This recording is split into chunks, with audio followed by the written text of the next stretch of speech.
नमस्कार, पॉड भारती में आपका स्वागत है।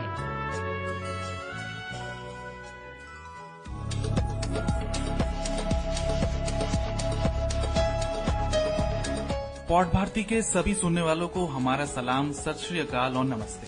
आप सुन रहे हैं पॉड भारती का 8वां एपिसोड podbharti.com।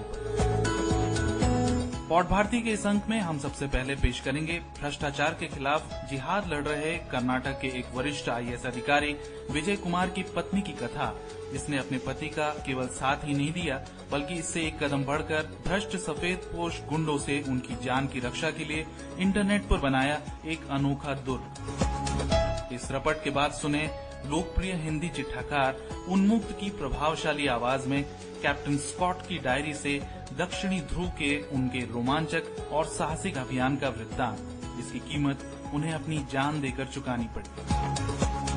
और अंत में पेश करेंगे ब्लॉगरों के लेखन में मदद कर उसमें निखार लाने की एक ब्राउजर आधारित जुगत ज़ेमांटा के बारे में रोचक जानकारी।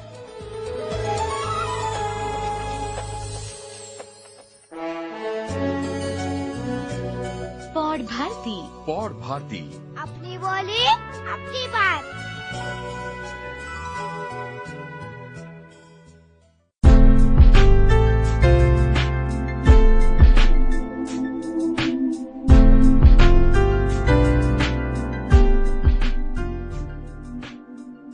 नवंबर 2003 national highways authority of India में परियोजना निदेशक सत्येंद्र कुमार दुबे की गया बिहार में गोली मारकर हत्या कर दी जाती है। उनका दोष था गोल्डन क्वाड्रिलैटरल महामार्ग निर्माण परियोजना में व्याप्त भारी भ्रष्टाचार का पर्दाफाश करने का प्रयास। 2 साल बाद नवंबर 2005 में इंडियन ऑयल कॉर्पोरेशन लखनऊ में कार्यरत षणमुगम मंजुनाथ को गोलियों से छलनी कर दिया जाता है। उनका दोष लखीमपुर में मिलावटी पेट्रोल बेचने के आरोप में 2 पंप सील कर देने का दुस्साहस। बंगलौर की रहवासी श्रीमती जयश्री की चिंता गैर वाजिब नहीं थी। उन्हें अंदेशा था कि उनके पति का भी कहीं यही हश्र ना हो। जयश्री के पति एन विजय कुमार कर्नाटक में एक प्रिंसिपल सेक्रेटरी ग्रेड के आईएएस अधिकारी, अपनी नौकरी की शुरुआत से ही अपने विभाग और सहयोगियों द्वारा जारी भ्रष्टाचार की कलई वे खोलते रहे। उनकी बातों पर पहले तो कुछ कार्रवाई होती रही, पर साथ ही होते रहे असमय तबादले। 2005 से उनके वरिष्ठ अफसरों और सरकार सभी उनसे तंग आने लगे। तबादलों की संख्या बढ़ने लगी। पिछले साल एक समय ऐसा भी आया जब 9 महीनों में उनका 7 बार तबादला किया गया। गुलबर्गा में तबादले के दौरान जयश्री को ये एहसास होने लगा कि खतरा अब बढ़ रहा है। उन्हें धमकियां मिलने लगी। गुलबर्गा में first time he was posted, he protested. By that time, we were actually facing direct threat. So he did not want to go there. So government insist कर रही थी, you should go there. Okay, it was more like a conspiracy to finish him off there. He had given reports about so many people, and we can't pinpoint from where exactly the threats are coming. We can say that it's coming from all high-level officers, principal secretary grade and above, all about chief secretary grade officers. And actually, he had reported about one principal secretary when he was secretary of Department of Public Enterprises, and that is when he first faced his first threat. So that's why we moved our residence and we came to our different neighborhoods. That is the point where I started this website. मैं silently उसको support कर रही थी 25 years of service में. But then the time had come when I had to come out openly and support. Government machinery में उसके लिए कोई protection नहीं है। मेरा कातिल ही मेरा मुंसिफ है, क्या मेरे हक में फैसला देगा। जिस सरकार का एक अफसरशाह हिस्सा है, उसी से अगर सुरक्षा न मिले तो क्या करे कोई। पर जयश्री ने अबला नहीं सबला बनने का निर्णय लिया। आंचल आंसू से भिगोने के बजाय उन्होंने तय किया कि अपने पति की सुरक्षा वे खुद करेंगी, और सुरक्षा के लिए उन्होंने तैयार किया एक किला इंटरनेट के जरिए। जयश्री ने इंटरनेट के बारे में जानकारी हासिल की और fightcorruption.wiki.com पर एक विकी साइट का निर्माण किया, जिसमें उन्होंने अपने पति के मामले से संबंधित सारी जानकारियां रखी। मुझे ये इंटरनेट वेबसाइट के बारे में कुछ ज्यादा मालूम नहीं था, और after that I learn how to create a website, I learned how to upload the file, I learned how to put the information, how to put the pictures, everything I learned. क्या कोई internet site किसी की सुरक्षा की ढाल बन सकती है? विकी बनाने के पीछे क्या थी जयश्री की रणनीति? हमारा वो स्ट्रैटेजी था कि ज्यादा से ज्यादा लोगों को ये मालूम होना चाहिए कि ऐसा हो रहा है, ऐसा एक ऑफिसर है और उसके साथ ऐसा हरासमेंट हो रहा है, वो भी भ्रष्टाचार के विरुद्ध वॉइस उठाने के लिए, तो ऐसे आवाज उठाने वालों को फिनिश कर दिया गया है। ऐसे सत्येंद्र दुबे और ये मंजुनाथ वगैरह और भी लोगों को, I don't want that to happen with him. Only after the death the people came to know that they had done such a thing. हमारे देश में हर साल हम 20,000 करोड़ रुपए रिश्वत में बहा देते हैं। भ्रष्टाचार हमारे सिस्टम की रगों में समा चुका है। क्या नेता, क्या अफसरशाह, हर शख्स लालसा के कीचड़ में धंसता जा रहा है। दौलत की ऐसी हवस जो सरकारी तनख्वाह से बुझ नहीं सकती। Only thing that is hindering the development is corruption. शुरू में क्या हो रहा था, only politicians were corrupt, bureaucrats were at least maintaining some level of integrity. Now what has happened is the nexus between these politicians and bureaucrats has become so strong, they are hand in glove when it comes to corruption.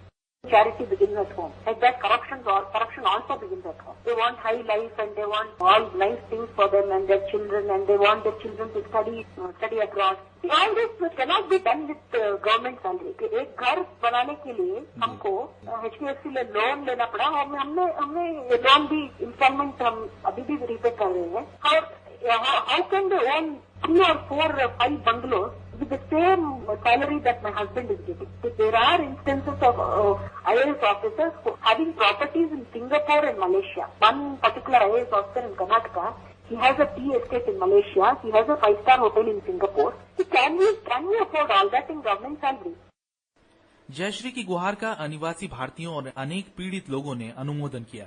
Jayashree ने भी अपनी निजी समस्या से ऊपर उठकर लोगों की मदद शुरू की और सूचना के अधिकार RTI का प्रभावी प्रयोग किया और अपने इंटरनेट फोरम द्वारा दूसरों को करना भी सिखाया। People who are directly facing corruption, who have been asked to pay money, they contact us and we direct them to locals. Actually, it's like the vigilance something. Otherwise, we help them under RTI. They can take information under Right to Information Act and solve their problems. And so we have our own Right to Information Forum also. We take information under RTI and then we expose that, give it to the media so that those people get exposed. Corruption matlab, it's all corrupt practices, systems which have to be there to control corruption and prevent corruption. So all those have been deliberately dismantled. See, now Karnataka is the most corrupt state in our country. N Vijay Kumar ने अपनी परवाह किए बगैर आजीवन सरकारी कामकाज में भ्रष्टाचार का खुलासा किया। जयश्री ने भी हर कदम उनका साथ दिया और 25 साल बाद भी अपने और अपने परिवार पर हुए जानलेवा हमलों के बावजूद उनके हौसले कायम हैं। तबादलों से अस्त व्यस्त पारिवारिक जीवन, उपहास, सरकारी यंत्रणा और धमकियों के बावजूद वे अपने उसूलों पर कायम हैं। शायद ऐसे साहसी लोगों की हिम्मत की बुनियाद पर ही भारत का प्रशासन तंत्र टिका हुआ है। जयश्री का साहसिक कदम महिला को बेबस मानने वाले लोगों को एक करारा जवाब है और भ्रष्टाचार से देश को दीमक की तरह चाटने वाले लोभियों को दमदार सामूहिक चुनौती। विजय कुमार, जयश्री और उनके जैसी अनेकानेक साहसी महिलाओं को पॉड भारती का सलाम।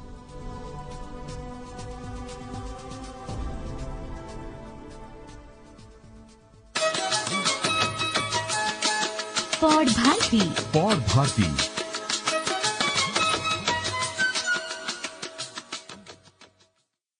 नमस्कार। भारत के कस्बे से मैं हूं उन्मुक्त।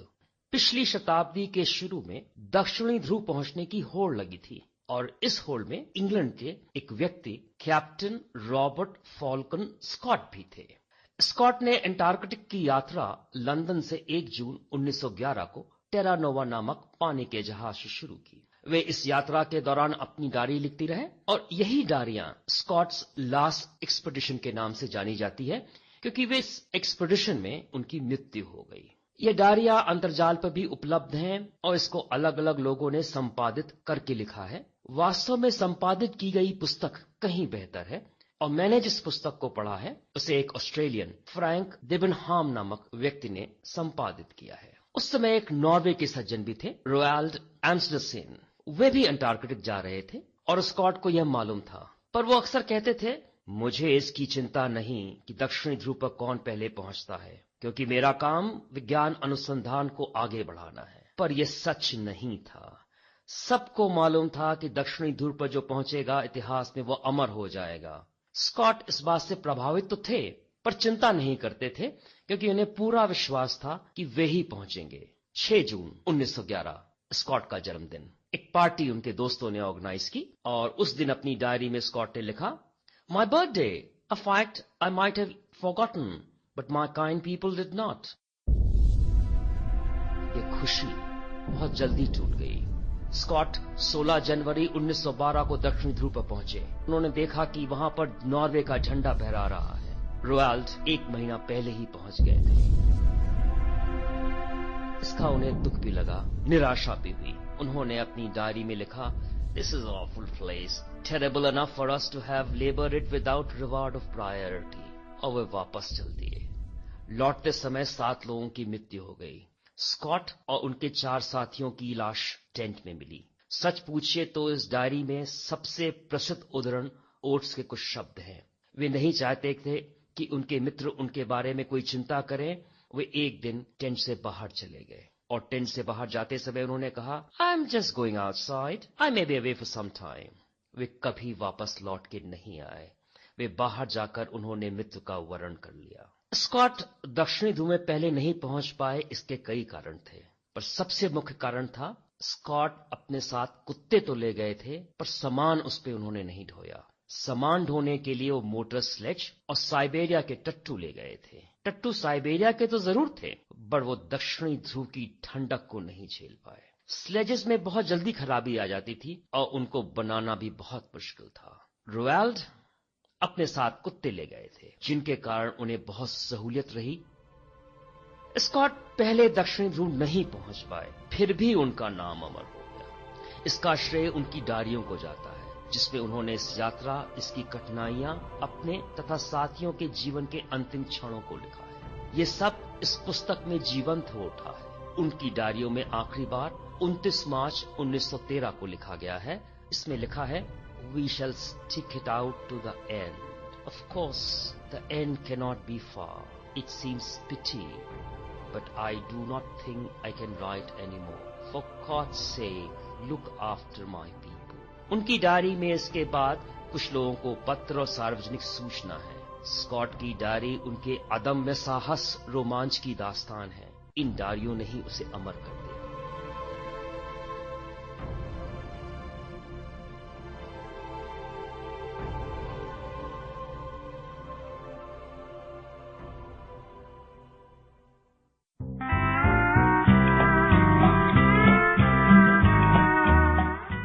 पिछले साल 1 अप्रैल को गूगल के बारे में जानकारी देने वाले एक ब्लॉग गूगल सिस्टम ने गूगल लैब्स के एक नए अनुप्रयोग गूगल राइटर के बारे में लिखा।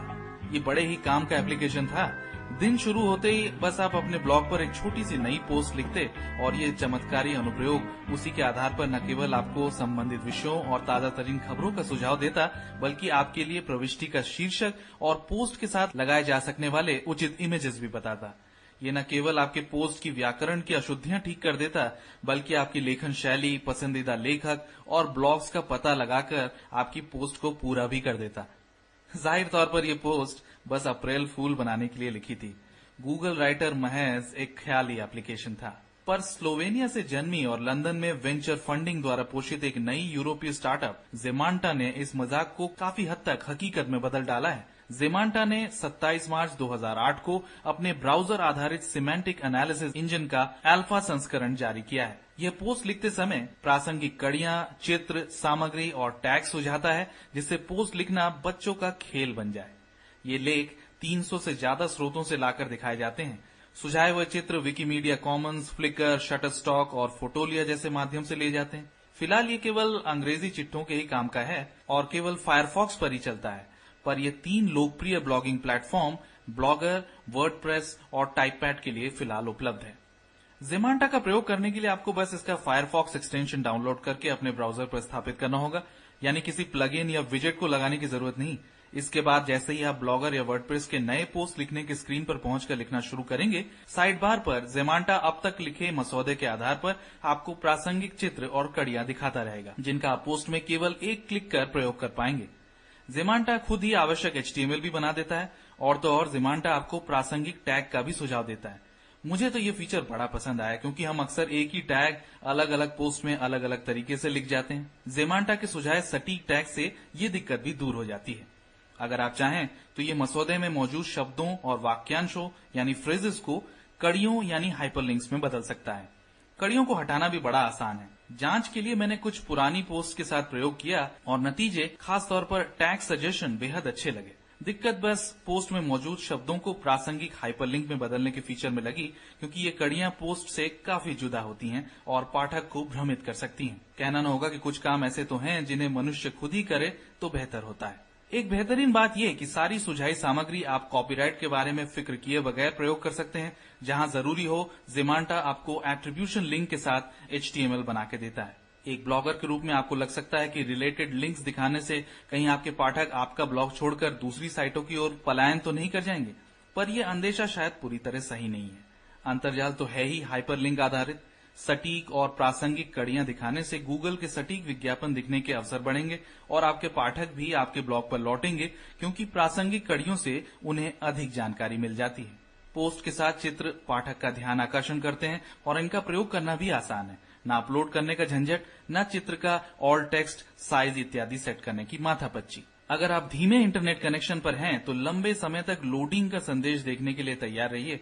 साथ ही हिंदी ब्लॉग के साथ इसका प्रयोग इतना फलदायी सिद्ध नहीं होगा। फीचर्स की बात की जाए तो अच्छा होता अगर ज़ेमांटा ये चुनने का विकल्प भी दे कि कड़ियां किन साइटों से सुझाई जाएं। HTML भी ऐसा बनाया जाना चाहिए कि सारी कड़ियां नए विंडो में ही खुलें। इसके अलावा मुझे लगता है कि हर कड़ी और पोस्ट के साथ ज़ेमांटा को अपना नाम दिखाने के लोभ से बचना चाहिए। उनकी मेहनत का श्रेय अगर हम अपने साइड बार में कहीं एक जगह दे सकें तो ज्यादा अच्छा लगे।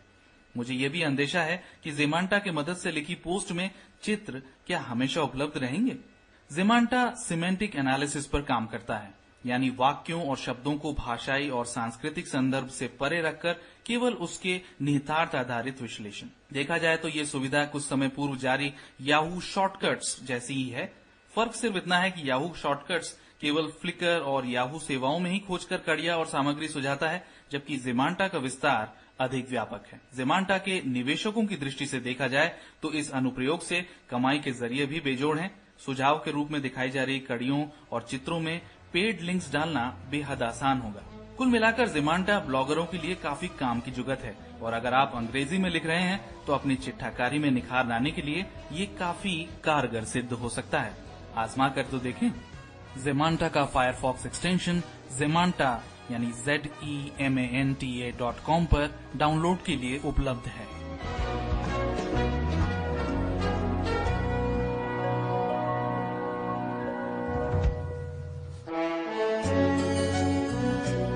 पॉड भारती। पॉड भारती, अपनी बोली अपनी बात।